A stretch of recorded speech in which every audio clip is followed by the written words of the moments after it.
Hey, it's Jim, and this is level 3 of the CFA program, the topic on portfolio management and wealth planning, and the reading on portfolio management for institutional investors.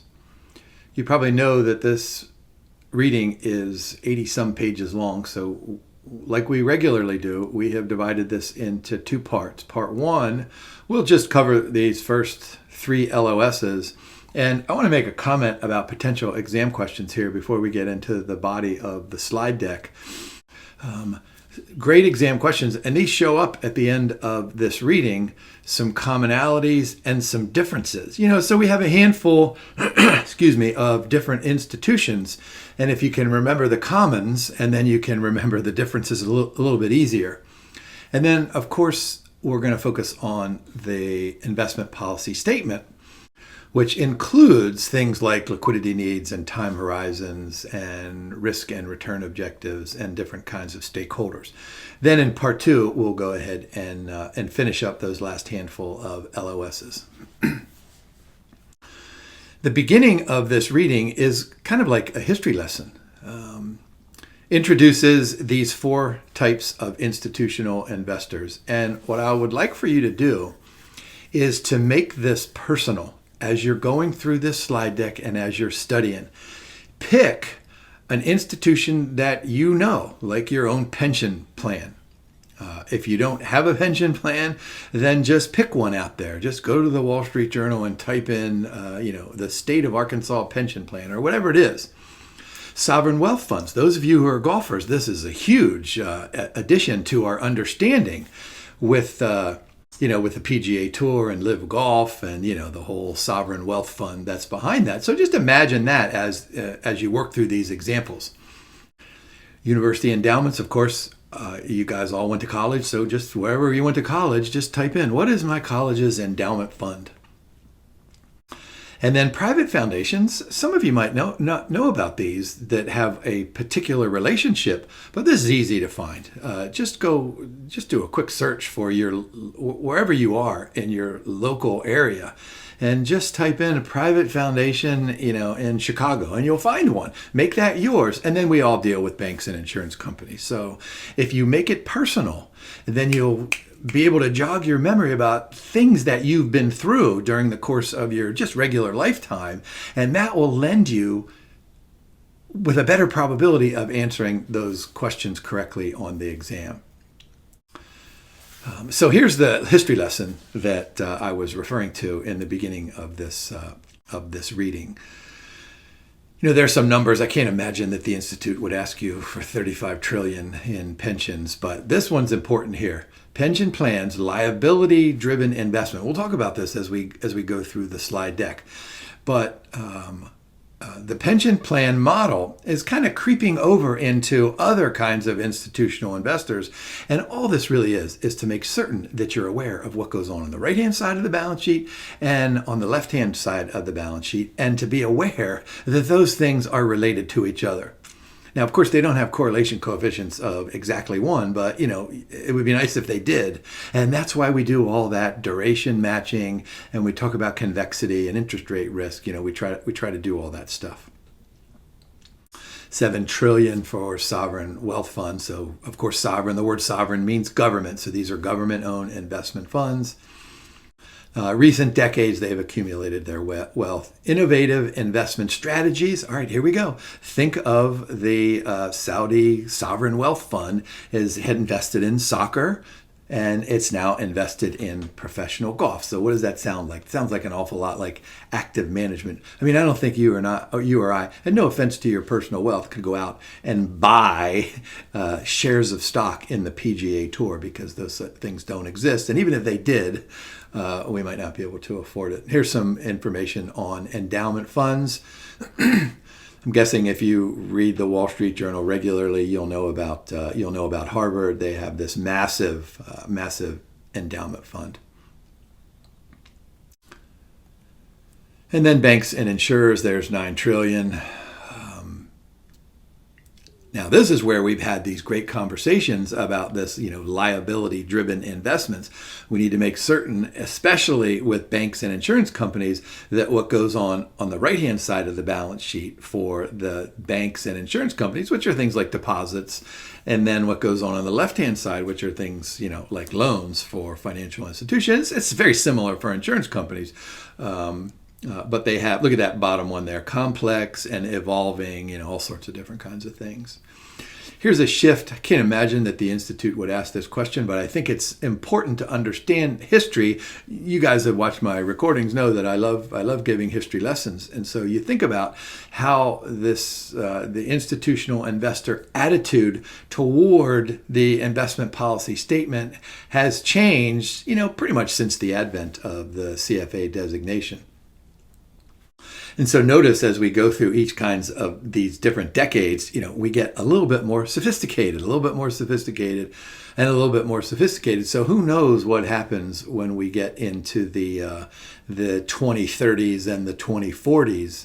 I won't be around for that, so you guys can figure that out. All right, let's go ahead and jump into this first LOS. What was I saying earlier about the commonalities here? So what we'll do is go through these in fairly good detail. In fact, one of the very first sentences in this section suggests something like these institutions can be pretty small, like less than 25 million, or they can be pretty large. And I forget the number in there, 5 billion or 1 billion, whatever it is. So that's probably important. As part of the question stem, I imagine that the Institute would not say, there are, $52 million of assets under management for this particular institution. I imagine it would say, this is a relatively small institution or something like that. Now, the interesting thing here from an examination standpoint is that there are some advantages and disadvantages to being small, and the same way with being large. And so here are a couple of them that we have listed. Smaller institutions probably have some challenges in diversifying their portfolio because of, high minimum investment requirements. Remember that whole conversation we had about hedge funds and private equity. Difficult to hire skilled investment professionals because skilled investment professionals, they might say something like, you only have $8 million. That's a waste of my time. I'm not going to do it. And by the way, I'm really, really smart, and you're really going to, if you ever grow to be 800 million, give me a call, something like that. Now, of course, the large institutions, go back to our microeconomics days, they're going to benefit from economies of scale because they can scan, and then they have access to all these kinds of markets. And then they have the funding to go ahead and hire, super talented external managers. Almost all these institutions have long-term investment horizons. Of course, you have to be a little bit careful with pension funds. You got to match the current employees with the retired employees. So in general, it's long term, but then you got to worry about the liquidity in the short term, and that depends mostly on the funded status. If the pension fund has assets of this much and they have liabilities of this much, then we don't care what we're doing, right? We'll be able to manage that for a super long time.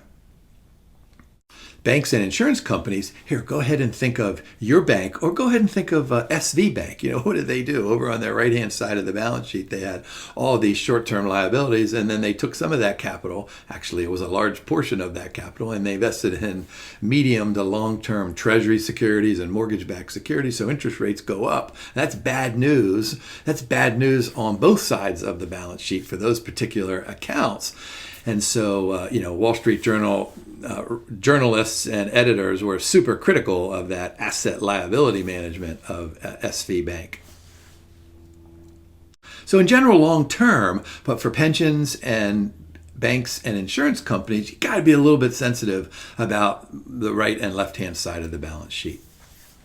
Now, there's an interesting, actually, I just made that up. There's a very, very dull section in the reading about regulation. And so it actually lists different countries, and it actually lists different regulatory bodies. I can't imagine that the Institute would ask you all of those, what all of those letters and what all those things mean. Just be aware of the goals down there. So common characteristics would be that they're subject to legal, regulatory, tax, accounting frameworks. They're different by those things are different in each jurisdiction. But look down at the bottom. This is probably the exam question. Protect investors, ensure safety of financial institutions, and then maintain integrity.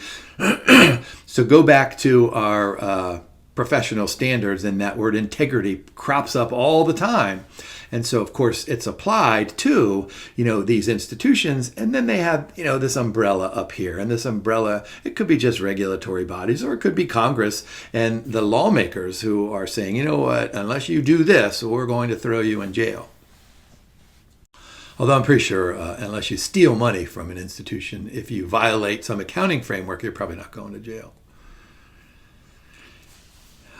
Let's go back and remind ourselves about this relationship between principals and agents and the intermediaries that go through them. Let me just quickly remind you that for publicly held corporations, you have the shareholders who then vote for the board of directors, and then the board of directors generally have two objectives or two responsibilities or two functions, to establish the strategic plan or the strategic direction of the company, and then to hire and monitor and compensate and evaluate and then ultimately fire the executive leadership team.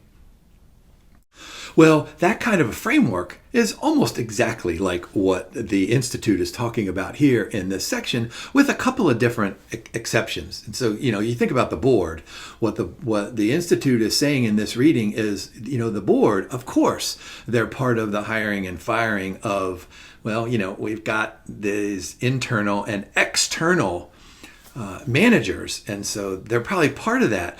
But the Institute suggests that leave that up to the investment committee, leave it up to the chief financial officer or the chief investment officer, or maybe the chief risk officer, or maybe the combination of some of those individuals. But what the board should do, the board ought to focus on the policy statement, all of the things that we'll talk about here inside of this reading, and then let the hiring and the firing and the evaluation, let that to the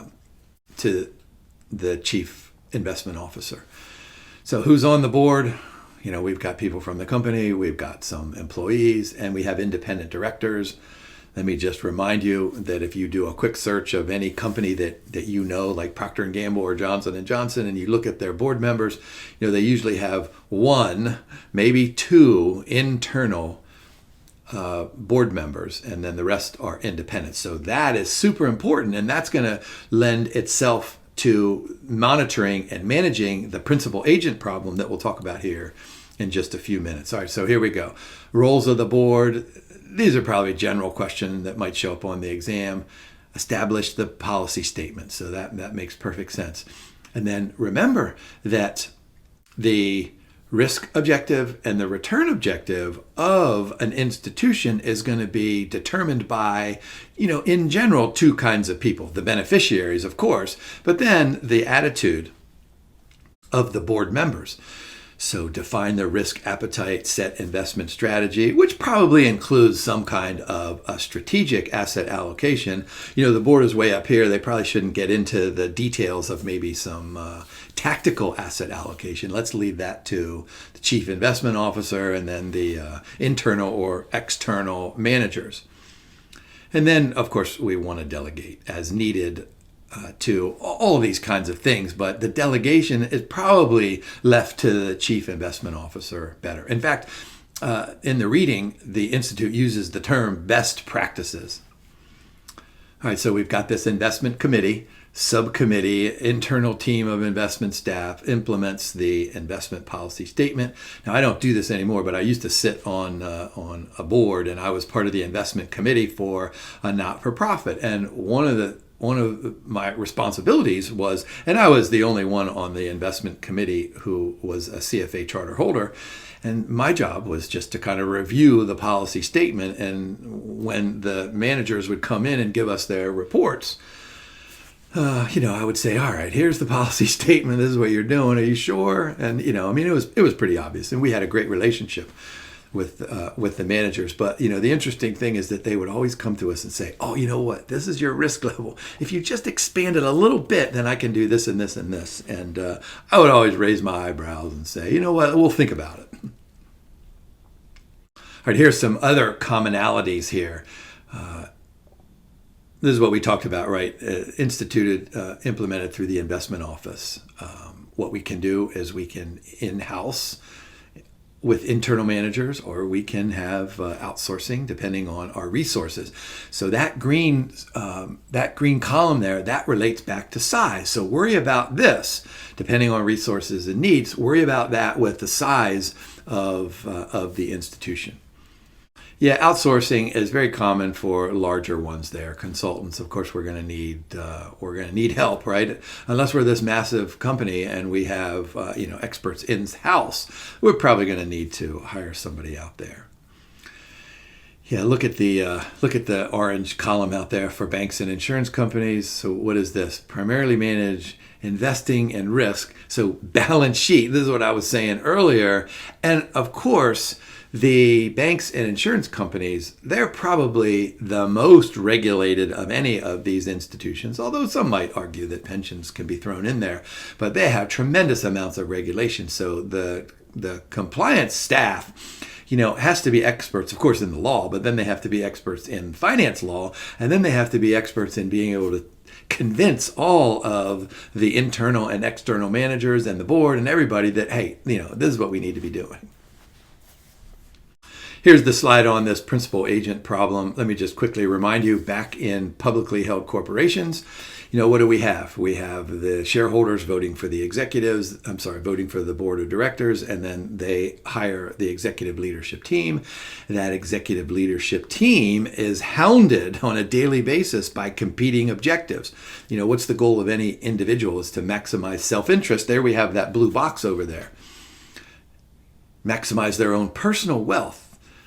What's the goal of the business? The goal of the business is always to maximize shareholder wealth. So you have these competing goals. So in a publicly held corporation, we have the board of directors to monitor all of this stuff. And it's primarily done through monitoring, but through compensation contracts and agreements, and motivating the executive leadership team to make decisions that are consistent with the owners or the shareholders of the business. And so this is exactly true here as it applies to institutional investors, but with one different kind of a subtle change.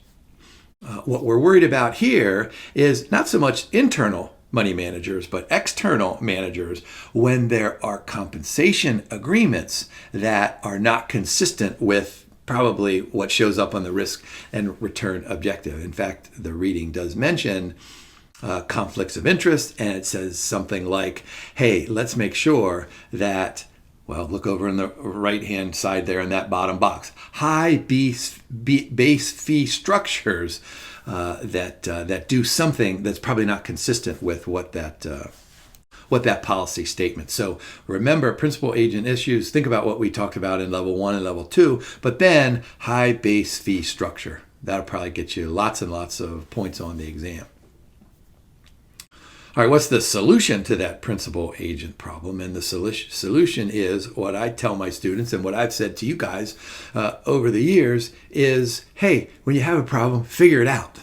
So the Institute has a little bit more of a formal model of figuring it out. Strong governance models, high accountability, participation, and in fact, I'll give it my own term, eager participation by the board and the investment committee and any kind of other committees in there, active participation in and taking seriously all of those board responsibilities. And so if you combine these three, then, the problems, they tend to go away. And this goes back to what we talked about in level 2 with, corporate culture. If you have a chief investment officer and a chief risk officer and a chief financial officer, if you have these three individuals who are excellent leaders, who are, you can see my little Adam Smith invisible hand going out there to the camera. That's not really invisible, but sometimes it's invisible. If these three super talented individuals are good leaders, then they'll be able to convince everybody that all this other stuff is super important, and let's be aware of it. All right, common components of the policy statement. We know this from level 1 and level 2, but let's go ahead and talk specifically about risk and return objectives down in that bottom left. Let's go ahead and start with this. I said this a little bit earlier. It depends on a couple of things, the ability and the willingness of the board of directors, and then, the idea behind the creation of the institutional group. If we have a pension fund, what are we doing? We're managing the pension fund so that there's enough capital to pay all of our retired workers. So you got to link the risk tolerance of those beneficiaries with the possibilities of return out there. Now, it could be as simple as the following example. Suppose I'm Jim and I, today I play the Powerball lottery and I win $1 billion. And after I pay taxes and give a bunch of money away to all my family members, I have a couple $100 million left, and I'm going to say, hey, I'm going to start Jim's Foundation.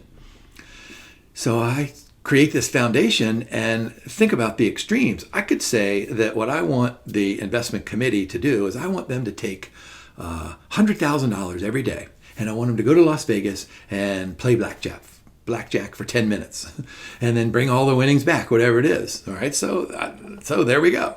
Or I could say, I want you to take this money and I want you to invest it in Treasury securities, and I don't want you to spend any of it for 25 years for this reason or that reason. So those are two extremes, right? So keep in mind that each institutional investor will have different investment objectives depending on who the beneficiaries are. All right, so that leads right into the constraints affecting asset allocation. I could say, here's all my money, but I want you to invest in Treasury securities, or I want you to go to Las Vegas, right? That's a constraint. Those are two extreme constraints. I can't imagine they would show up on the exam. Although the Treasury restriction is probably a little bit more likely than the let's go to Las Vegas restriction. And then remember what I was saying earlier, that it's probably the board's responsibility to identify the strategic allocation policy, but then let's leave it up to the chief investment officer or the external managers, or combination of some of them, to tactically move away from that during short time periods. We need to know balancing, we need to know implementation and reporting requirements. Reviewed annually, we talked about this before. Revised infrequently. This is what I was saying earlier about my responsibility on the investment committee, that I would think about those requests, and every once in a while we would say, what, we're okay with that. In fact, our biggest decision was to allow the manager to include a handful of BB rated bonds out there because they were not in investment graded bonds. And, so we did stuff like that. But, these changes are going to occur, kind of gradually, unless, of course, the investor's circumstance change, or we have COVID, or we have a stock market crash, or whatever.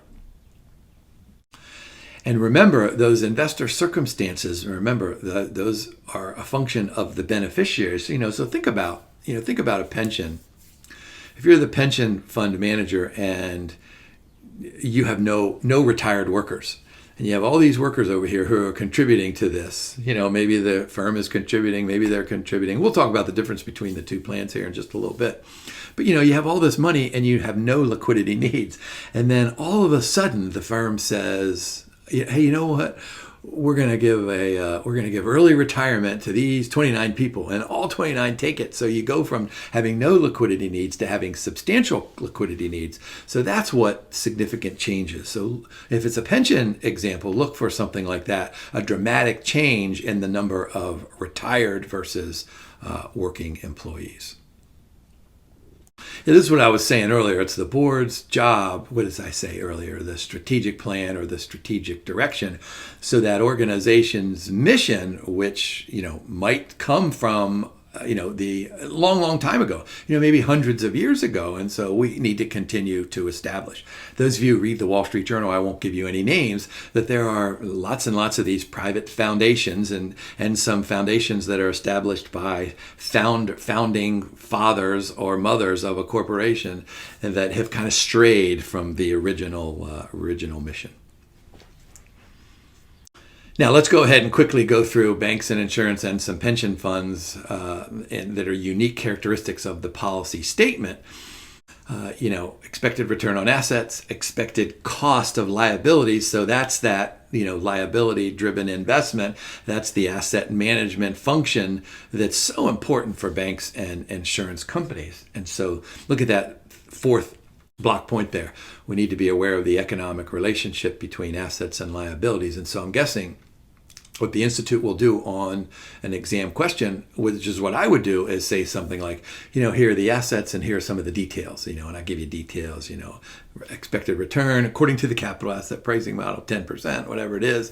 And then over here, there are liabilities, and the liabilities over here, there's a bunch of them due tomorrow, there's a bunch of them due next week, and there's a ton of them due 8.5 months from now. That's the signal that we've got long-term over here and we've got short-term over here. So how do we identify that economic relationship? So what that means is that we need to adjust our investments to match what's going on the right-hand side of the balance sheet.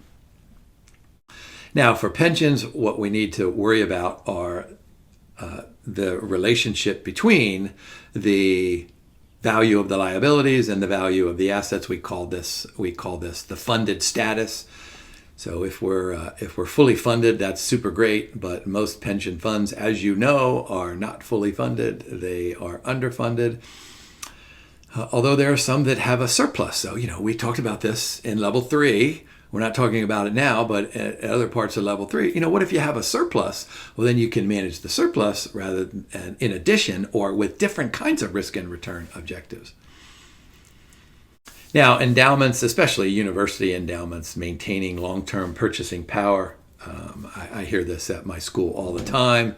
Our endowment has expanded and faculty say something like, we made $30 million last year in our fixed income and our equity investments. Why can't the faculty have some of that for, travel or research or salary, whatever it is? And the administration always says, well, what are you going to do when we have a stock market crash and we lose $20 or $30 million? So, that endowment fund clearly, a university endowment fund, clearly the beneficiaries, and we'll see this here in just a minute, are, our current students and future students. And then, administrators and faculty, and the long-term viability of that university is super important. So maintaining long-term purchasing power. Now, lots of times we'll have a return objective. We'll have an actual number that says something like, we have this benchmark over here, and we think that benchmark is going to earn 10%, and we want to earn 12%. So a return over a long term with some kind of acceptable risk. Notice the last circle point there, in line with the organization's risk tolerance and constraints. So that's all the board of directors stuff. Now, I always refer to the end of reading questions, and there are multiple questions that relate to these different kinds of models. So investment approaches. So the Norway model, think of this as passively managed with super low expenses and costs. All we're going to do is say something like, hey, let's do 60% equity, let's do 40% fixed income security. That's part of the Norway model. And then, after some time, we'll go ahead and rebalance, but we're not going to do much active. The endowment model, this, of course, was popularized by the Harvard. We do lots and lots of hedge funds. We do lots and lots of private equity. We do lots and lots of active management. And we hire all those really smart men and women over there to externally manage the assets. So you see there's a huge difference between Norway and the Harvard endowment model. Remember, probably the two key words there, passive and active. The Canadian model is similar to the endowment model in that it has lots and lots of allocation to hedge funds and private equity. However, internally managed assets that are actively managed. So remember the difference between endowment and the Canadian model, active versus and external versus active and internal. And then this is what we've been saying for some time here in this recording, the liability-driven investment model. This is taking a look at the difference between the right-hand side and the left-hand side of the balance sheet. And so notice what word we have in there: long duration fixed income securities. This is a great time to think of SV Bank. Go ahead and get your phones out and take a picture of this one here. There are advantages and disadvantages, and these are all self-explanatory, so you probably have heard me talk about these in level 1 and level 2 and level 3. Well, what I would like you to focus on here as potential exam questions is the relationship between and among each of these models and their risk levels and their return objective. All right, this LOS asks us to look at the different kinds of stakeholders. So I mentioned this just a little bit. So what are pension funds? So let's do a defined benefit plan.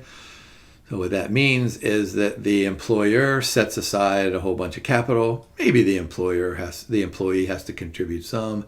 And then you have this big chunk of capital and you have defined the benefit. So you might have a formula that says something like, all right, if your employee's average salary over his or her last 3 years was $100,000 and they've worked for 47 years, well, we'll multiply some things and we'll divide some things and subtract some things, and we'll come up with this equation, this pension equation, and maybe it'll say, hey, you know what, this employee is owed $59,000 a year. And that thing may or may not be subject to inflation. It may or may not be subject to some kind of other adjustment. And so what's the goal here? We need to make sure that we have enough capital to pay, what does it say, that second diamond point? Have sufficient assets to meet future liabilities. So think about, this goes all the way back to the very first thing we did in level 1 with time value of money. You have the pension assets, which are all present values, right? We know that. And you have the pension liabilities, which, with the exception of next week's pay to the retired workers, these are all future values, right? So we need to take the present value of those liabilities.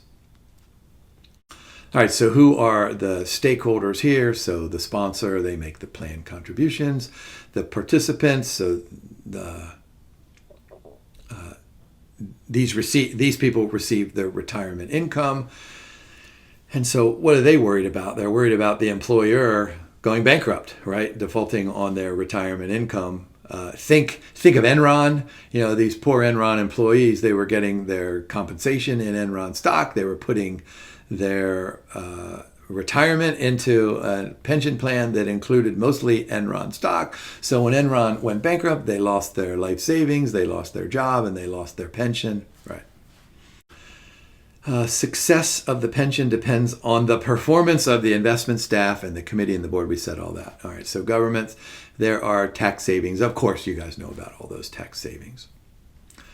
Shareholders of the sponsoring company, they bear the financial risk if the plan is underfunded. So if we have this scenario under which we've got the assets that don't meet the present value of the liabilities, well, then what's going to happen? Well, then the shareholders are going to have to forego positive NPV projects to add to the value of that fund. Potential future employees and taxpayers. Those are other stakeholders. Here's a really, really detailed slide, and I'm going to go through this fairly quickly. I think this is self-explanatory. Feel free to take a picture of it if you want to go over it yourself. But this is really well explained inside of the reading. So factors that influence the right-hand side of that defined benefit plan: service and tenure. This is what I was talking about with that formula. Salary and earnings, this is what I was talking about in that formula. And then mortality, of course, when someone retires, you'd like to know what kind of health they're in. And so you still say to them, hey, you know what, you ought to go to the doctors every year and get a checkup. Yeah, and this is so important. Let me just, as a 61-year-old dude here, just please go to the doctor. If you have a problem, just go to the doctor and say, you know what, maybe I've lost my mind, but can you check this thing out here? I'm really worried about it. This is super important to maintain your health. There's my lifetime advice. Expected investment returns, of course, those are going to depend on what kind of assets that we invest in over on the left-hand side of the balance sheet, among other kinds of things, which include things like the appropriate discount rate. Notice what word that we use down there that's taken right out of the reading, a suitable discount rate. Suitable means, it's got to be risk adjusted. And then this is what I was saying earlier. What was that number? I got 59,000. Maybe next year it's 61,000. Then maybe it's 68,000. Then maybe it's 75,000. So do we need to have these matching contributions? Do we need to have additional contributions? And then, when can the employee start being? When does that employee become our responsibility? Is it the day we hire him or her, or is it 3 years or 5 years or 27 years? And so we've got all these different kinds of rules, and those rules are going to be determined by the board. Here's a quick slide about this funding ratio. So look at the second block point, fair value of the plan assets, which I just said just a moment ago. Those are present values, right? And then the present value of the defined benefit obligation. Some countries may require a funded ratio of 100%. If it's less than 100, then of course it's underfunded. If it's over 100%, then it is overfunded. And then we have this scenario where we can manage the surplus a little bit differently than we can manage the fully funded status. So what happens if we run into problems? So look at the bottom arrow points down there. These are two obvious solutions. We can increase contributions, which goes back to the shareholders, and then we can decrease benefits. That's never a popular answer. If you read the Wall Street Journal, you'll read about this regularly. Of course, the currently retired employees, they're under contract, so you can't really decrease their benefits. But what you can say to the employees who are working, you can say, oh, you know what? We promised you this particular formula, but we need to adjust this formula. And so essentially your benefits are going to decrease, comma, or in parentheses, therefore, why don't you just work another 1 or 2 or 3 years, and then you'll be where you were in the old days. All right, planned beneficiaries. So we've said this, right? Active members and the retired members. So here's a good block point. The higher proportion of retired members, we've got shorter investment horizon. So there's that link between long-term, what I said, most of these have long-term investment horizons, but you got to be careful with some of the institutions like the pension. So remember that we've got tons and tons of retired workers out there, and we have a shorter investment horizon, and then probably lower risk tolerance there. Defined contribution plans, which is what most college professors, I'm guessing all college professors have. I make these contributions. My school makes these contributions. And so the future value of my retirement plan depends on how much I contribute, how much my college contributes, and then what we do with it. If we just put it in there in a money market fund, I get 1% or 2%, or I put it in all sorts of crazy equity securities, then I'm taking all the risk. And that's pretty much the big difference here. The liabilities of the sponsor are equivalent to their mandatory contributions. That makes sense there. Yeah, we need to worry about the age and the investment balances. And so this is probably important. We need to make certain as the plan sponsor that we make sure that we give our employees lots and lots of choices. I think we have 3 choices at my college. We have some life cycle asset allocations. We have target date.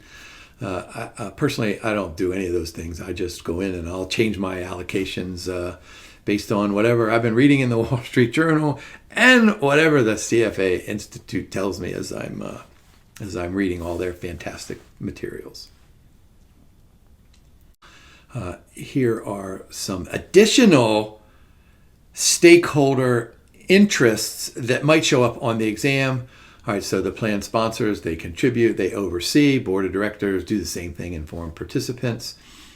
Plan beneficiaries. So here, this is what I was saying earlier, bear the investment risk and longevity risk.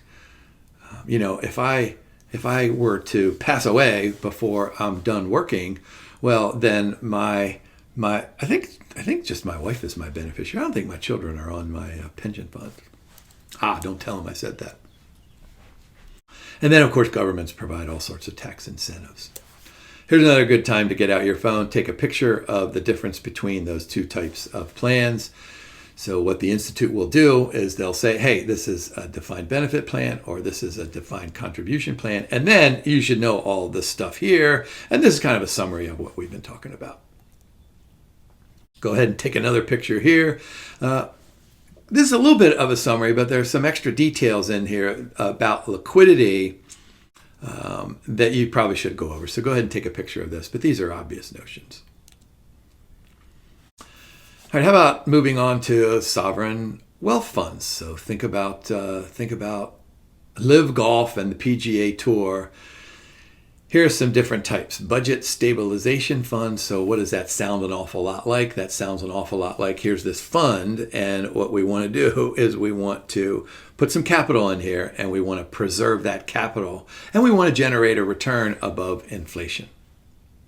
What this does then is that it detaches cyclical assets from being linked to the government's ability to either generate more revenue through a different kind of a tax policy. And so this budget stabilization, as you can imagine, will probably have pretty low risk and low volatility investments. Development funds, so this is a little bit different here. Development, what we're going to do is we're going to go ahead and not worry about inflation explicitly, but worry about productivity. And so this, of course, is going to be measured by GDP. And what this is going to do is this is going to contribute to the country's economic competitiveness. This is where countries, as they're growing, will say something like, hey, it's the government's responsibility to invest in technology. So this development fund will take some of its investments and it'll go and say, okay, here's Jim's technology company over there. Here, Jim, here's a bunch of money. Go ahead and do some research. And then when you invest and then you have a positive return and you develop some new kind of technology, then we're all better off, right? Not just you and not just the government, but all of society is better off. Savings funds, this is exactly like what you got when you were little. And if you had grandparents who loved you like I did. Now, my father's parents died when I was young, but my mom's parents, boy, they would give me $5 for my birthday. And I would look at that, this is 1965 or 68, I'm looking at this $5 bill. And for me, it could have been $100. I was so amazed that my grandparents loved me for this. So what did I do with it? Well, when I got to be like 10 or 12, I started buying rock and roll records. This is what I was. So I didn't ensure intergenerational wealth transfer. I wish I had all those records right now. Boy, wouldn't it be awesome if I had that 45 from one of those great humble pie or traffic 45 records that came out a long time ago. All right, so intergenerational wealth transfer. If I would have invested in those things and then put them in my attic and not worried about it, then my children and my grandchildren, then they could sell that, Peter Frampton from humble pie. Maybe that's worth $1 million right now. Yeah, so there we go. Maintain purchasing power, sustain governmental activities. We can also have reserve funds. All right, so we're going to try to invest in funds that are tied to foreign trade, right? So when we go over there and buy something, we need that particular currency.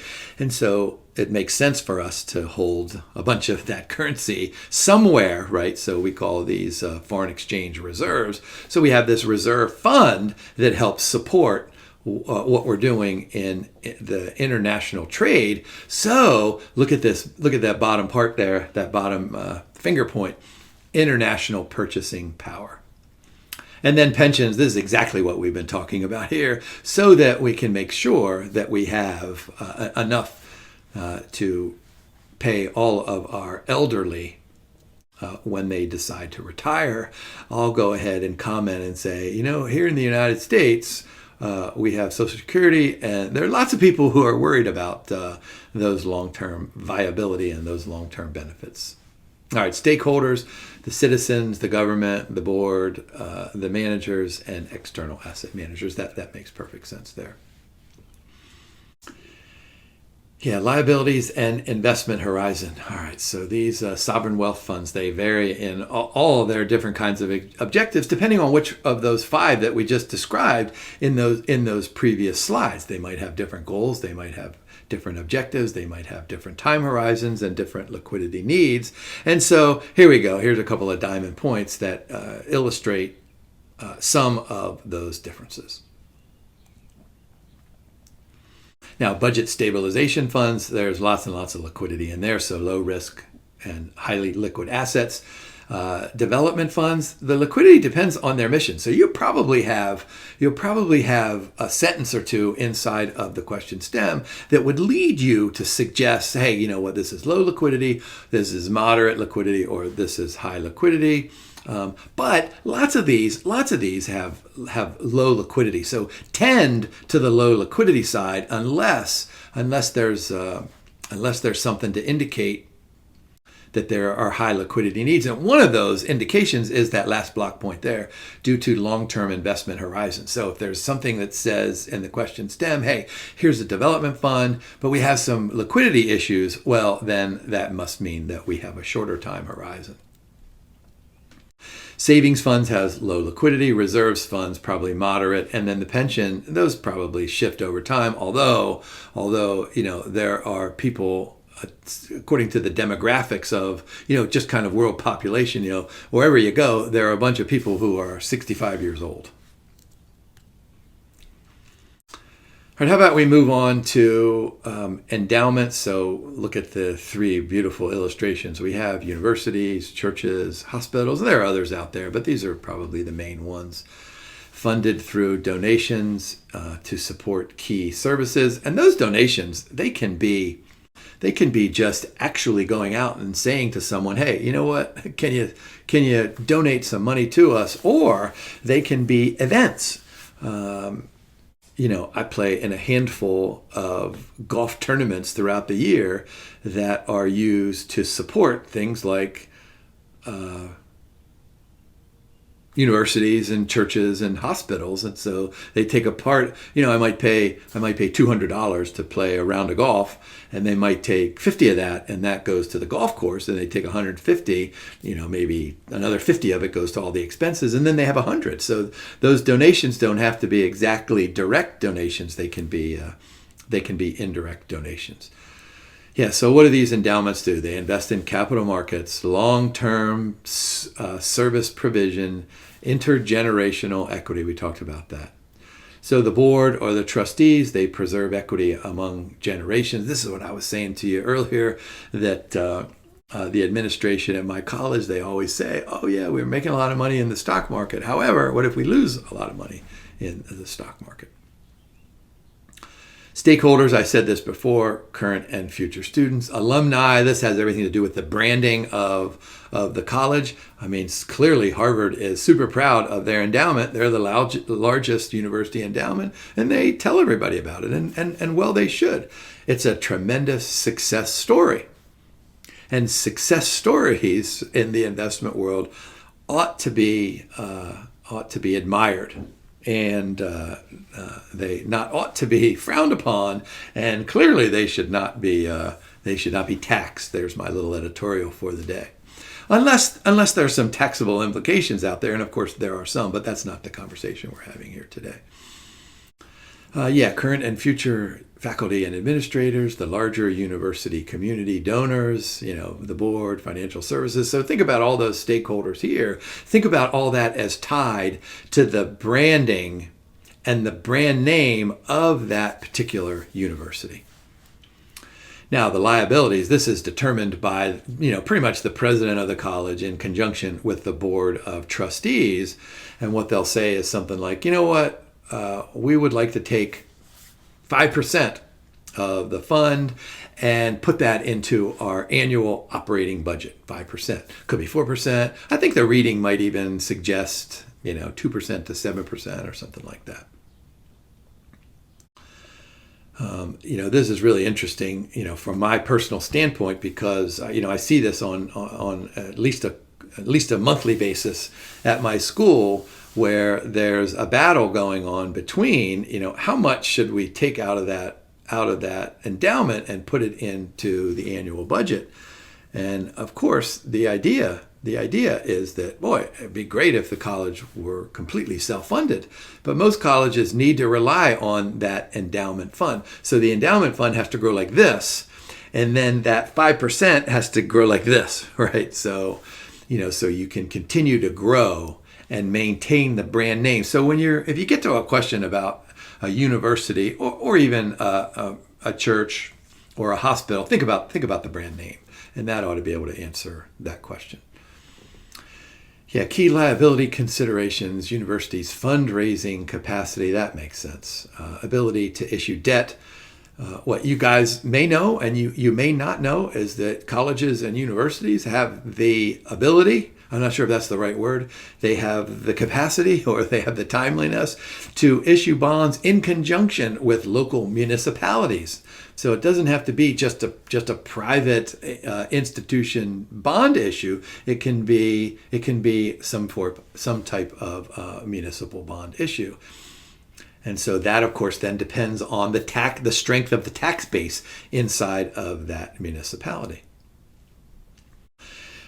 Here are some quick boxes down at the bottom that it suggests and illustrates what I was saying earlier. So you can have a constant growth rule. There's the 4% or 6% or 5%, whatever that is. Or you can say, you know what, whatever we increase in value, we'll do that market value rule. The market value, that's cyclical. We don't do that at my college. And I don't know that others do that very regularly, but I'm sure some of them do. And of course, you can have a hybrid. There's a spending rule formula there. The LOS asks you to discuss. I'd be super shocked if the Institute asked you to calculate the spending amount in year T+1, which would be the current operating budget year. So all we're doing is inside of that formula, we're going to take the spending amount from last year or the current year, multiply that by 1 plus the inflation rate, and then to take that spending rate. So no, it's a weighted average here. So notice the W and then the 1 minus W. So that's just a weighted average there. So spending rule formula questions that may pop up on the exam. Just remember that the spending amount is a function of what you picked. Is it the constant growth? Is it the market value? Is it a hybrid? So that's the W inside of there. And then how much you spent last year, what you think inflation rate is, and then what's the size of the assets under management. You can have a target rate, endowment's annual net spending rate 2 to 4%. I do know that our endowment has a separate fund for scholarships. So we'll go ahead and take some of that for scholarships if we can't raise that money for scholarships during the course of the year. Liquidity needs, high short-term volatility because we take in the long term. Of course, most of these universities have tons and tons of equities or hedge funds or private investments, and then some proportion of fixed income securities. Private foundations, these are nonprofit, so typically what they do is they support, the local or the national or the international community. And so think about my example earlier when I said, hey, you know what, I hit the Powerball, I have a couple $100 million, I start a foundation. So what could I do? As the founding donor, I could say, you know what, I want this to go to rental assistance for individuals who have recently lost their jobs due to disability or family issues or and I can make a list there. And so what does the investment committee do? They invest in stocks and bonds and they pay dividends, right? And they make coupon payments. And so, those cash flows then go for rental assistance. Or I could say, you know what? I noticed in my local community, that we've got, let's say 100 high school students who graduate and they want to go to art schools or they want to go to a music school, and there's very little scholarships available for those. So I could say, look, I want you to grant 20 scholarships a year for full tuition. So you take the tuition. What's tuition at an art school? 40,000 times whatever the number is. So you work through that, or other charitable activities. And there are some examples down there. Community foundations, that's probably what mine was. Operating foundations, that could be what I'm doing as well. But they probably help local communities in terms of the business. They might say I might say, you know what, I want you to take some of this money, and I'll use my technology example that I had earlier for the sovereign wealth funds. I'll say, you know what, I want you to make loans, low interest rate loans, to anybody out there who has a new idea for technology, for whatever it is. Corporate foundations, if you read the Wall Street Journal regularly, you'll read about these. Private grant-making foundations. Main objectives: purchasing power. There's a trend toward limited life foundation because what tends to happen is that donors who are super altruistic, right? And they say, I want to help, but then over time, they want to get back into it. So they might say, you know what, you guys can have my money for 10 years and then I'm taking over again. Yeah, health, education. So those were the examples that I gave you. Some foundations make large and targeted grants to specific causes. All right, that makes sense, yeah. Stakeholders then, the founders, the family, the grant recipients, of course, broader community, government, board members. I mean, just, these foundations, they pretty much help everybody out there. Yeah, investment horizon, these things go on forever and ever. Although, what did I just say a moment ago? Some have finite lives, or relatively short lifetimes. So we want to protect the principal. Donations, smoothing formula, right? We don't want to go way up and way down. Smaller investment officers, that makes sense. There's some small things here. These could show up on the exam. Liquidity needs, low liquidity. Maybe higher than university endowments. Of course, the university endowments, that depends on what those operating budgets mean and need. Significant allocations to illiquid asset classes like hedge funds and private equity and real estate. We can use derivatives. Yeah, that makes perfect sense.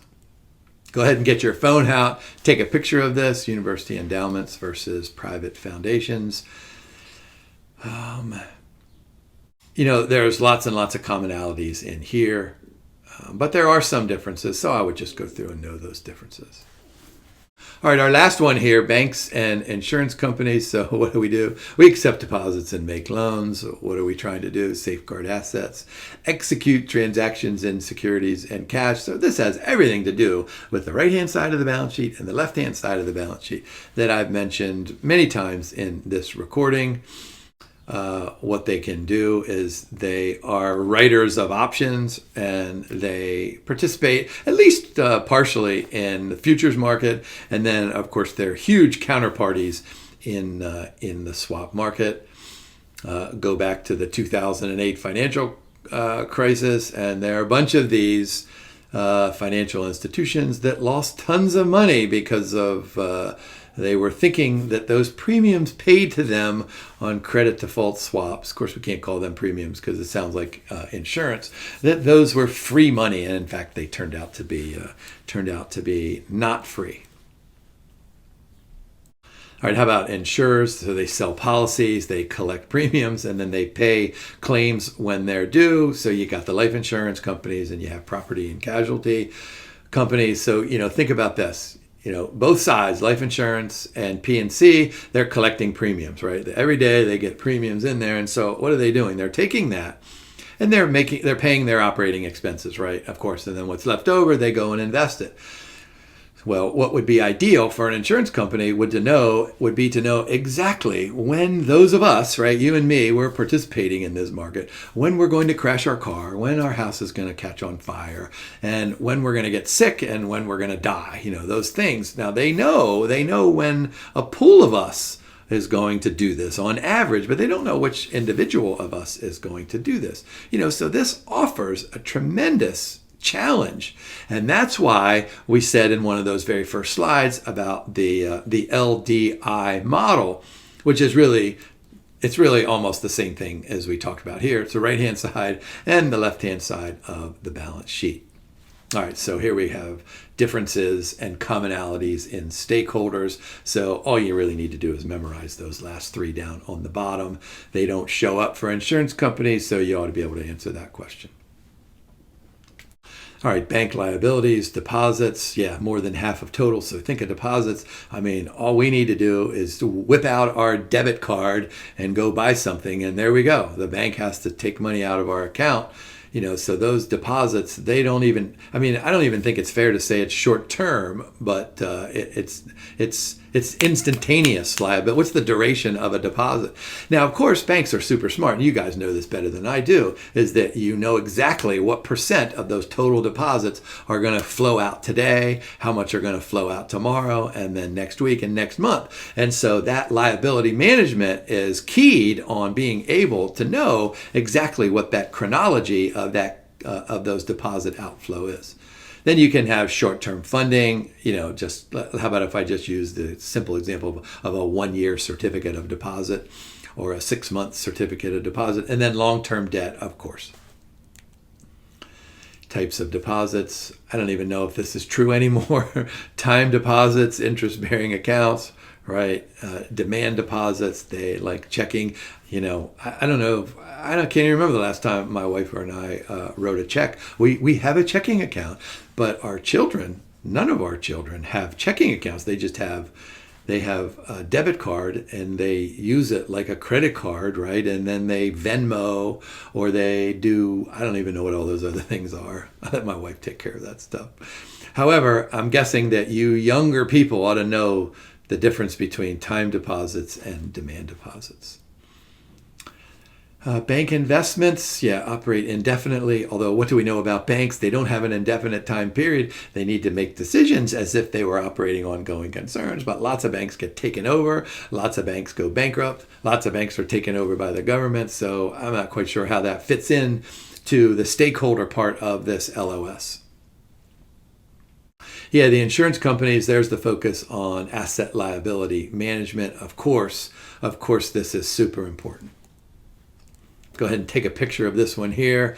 Life insurance versus P&C. Life insurance have long durations. P&C have shorter durations. This is simply because I'm probably going to live longer during a time period, and I'll be able to watch my car get crashed into, watch my basement get flooded, et cetera, et cetera. So look at the second block point. Remember, a great exam question would be predictability, higher potential volatility, 20 to 40 years. I wouldn't be married to that, but just really a long time period. Investment nature and horizon influenced by expected policy claims. So the claims for life are very different than claims for liability or home. Time horizon is perpetual. That makes sense. Go ahead and take a picture of the difference between liquidity needs. Look down on the bottom right there. We have a reserve portfolio for insurers and we have a surplus portfolio. So this is super important. And that takes us through the LOSs for part one. What I want you to do now is I want you to just turn this off and go do something else. What I'm going to ask you to do after you watch part two, I'm going to have you go to the end of this reading and look and work through, I think there are 18 questions there, 3 or 4 different vignettes, and we've covered all that stuff. And so it's about half of what those questions are. So just pause for now, watch that second slide deck here, in an hour or so or a day or so. Whenever you feel like you have some time to do this. So, hey, thanks for watching. Have Have a great day and good luck studying.